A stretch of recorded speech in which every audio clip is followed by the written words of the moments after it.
My parents divorced when I was 3 and have both been married 3 times to very different people with very different family dynamics resulting each time.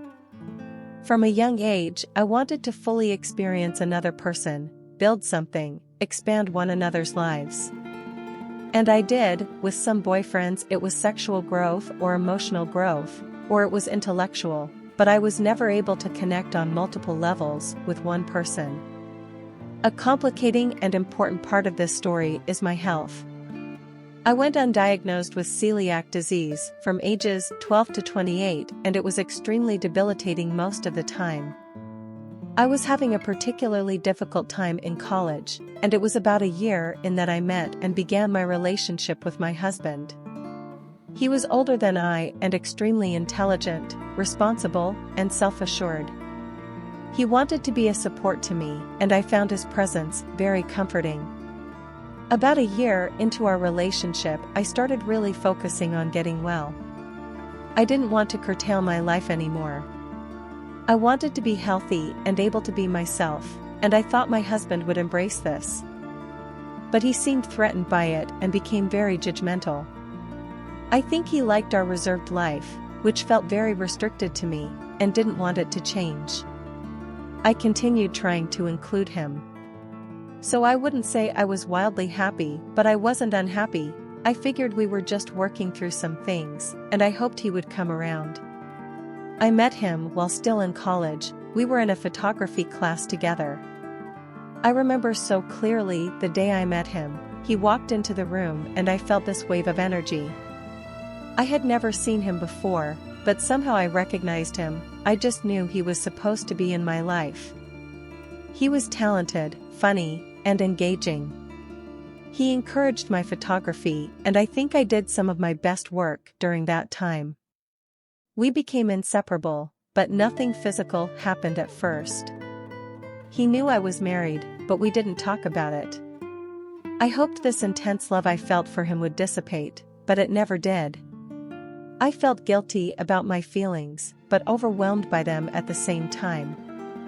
We were working together in the darkroom one night and he was playing one of his CDs while we worked. A blues song was playing and the man saying, "If you can find love, don't trade it for silver, don't trade it for gold," and at that moment we looked at each other. We just stood there staring at each other, and I knew in my gut that I couldn't walk away from him. He walked over to me and I kissed him. The wave of chemistry was incredible. I didn't feel sick or tired anymore. I felt alive. I knew that having an affair was wrong. I felt sneaky and dishonest, and I wanted to end my marriage immediately. But I would doubt myself and hesitate. I didn't want my husband to be hurt. I at least didn't want it to be any more painful than it had to be. Every moment I spent with my husband in my regular life felt like a farce, like I was cheating on the person I really loved. Everything. My marriage was based on me being sick and my husband being in control of our life together. It sounds simplistic, but that is the point it got to. I would try to reason with him and he would shut me out or be derisive. I was hurt but also confused. I was trying to improve my life and I wanted him to be a part of it. For instance, his dismissal of my dreams of going to Africa or focusing on my photography hurt me deeply. I felt ashamed and then resentful. It was almost the polar opposite of what I experienced in my affair. My husband was always very involved in his work and that hadn't changed. He had said he would deal with me again when I was done trying to be someone I wasn't. At this point, we were just going through the motions. I was still very careful and discreet. I didn't like the sneaking around, it made me so uncomfortable. 3 months into my affair, I left my husband. I got my own place and was finally able to be open about my new relationship. I never missed my ex-husband or my old life. My health was certainly not perfect, but it was improving. And I was finally free to be myself without a constant judge and jury. That alone was an amazing change. However, I wanted to be incorporated into my boyfriend's life in ways that I hadn't been before, and that was difficult for him. He said he had trouble trusting that he was anything other than a fling to me, and he held me at arm's length to avoid the possibility of getting hurt. Now that I've known him for years, I can see that this is an issue for him. No matter how hard I tried to show him how much he meant to me, he just couldn't let this guard down. I had never felt so misunderstood, and I wondered if he was even capable of loving me the way I loved him. Over the next year, we had some amazing times, but we were also always testing each other. Looking back, we agree that if we had met in a different way, things could have worked out. That doesn't change the fact that we were pivotal in each other's lives. We stayed dear friends, and so we know the connection is real. Great love comes in many forms. Ours didn't end the way I thought it would, but that doesn't take away from its import. The unavoidable truth is that I am a better person for having loved him, and I'm honored to say he feels the same way about me.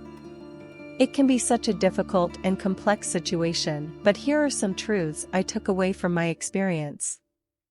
1. Have an affair with yourself first. This doesn't mean you should be self-obsessed. It means you deserve your own love and respect as much as anyone else in your life.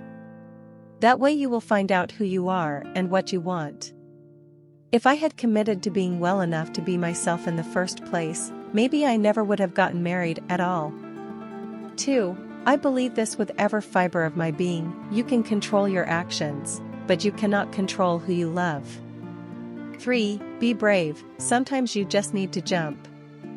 If you are in a relationship and the one walks into your life, be willing to cut ties and pursue it outright.